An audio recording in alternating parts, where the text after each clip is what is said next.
məlum hadisələrlə əlaqədar rayonumuzun ərazisində, rayonumuzun polis şöbəsi 5 nəfər şəxsin respublikada birinci olaraq şəhiddir. Bunlardan Ağayev Sənan, Əliyev Sədəqli, Əhmədov Məmməd Əli, Rızayev Rabu, Məmmədov Kərim.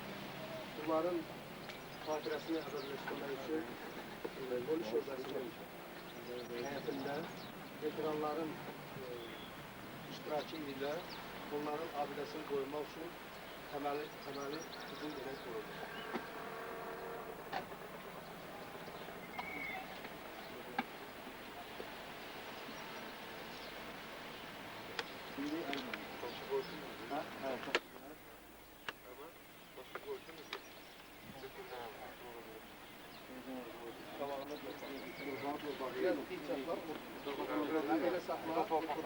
Biraz aşağı.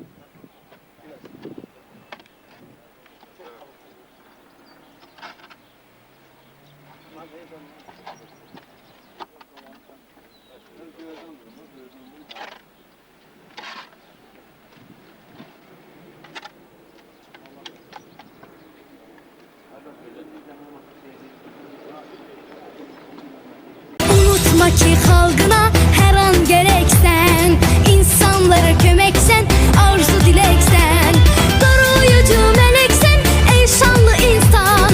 Seni sevir doğma yurdun Azerbaycan. Hizmetinle uçaldın, kazandın inan. Seninledir Cenab Ali Başkomandan.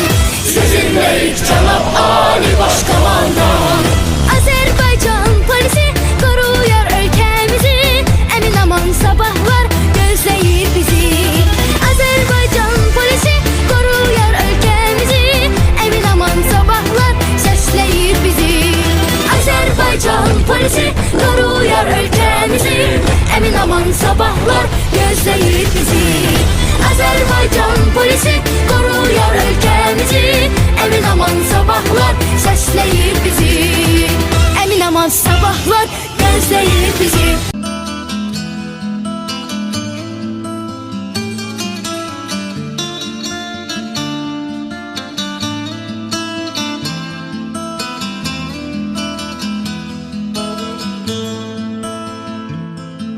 Barut kokulu o yollar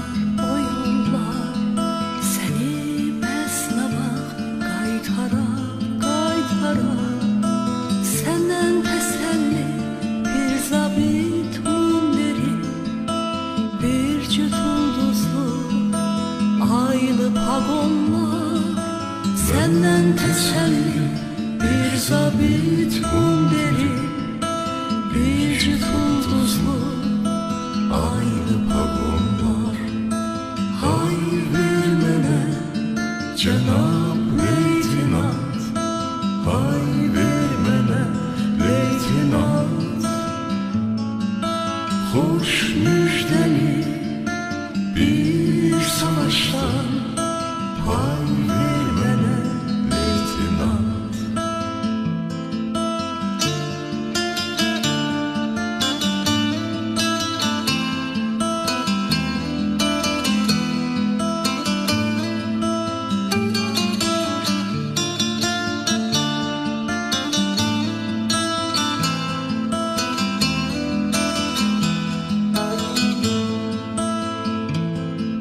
O gün gelecek gəm yemə, gəm yemə. Ne vaxt dönəcəm sən mənə, sən mənə. Hələ yad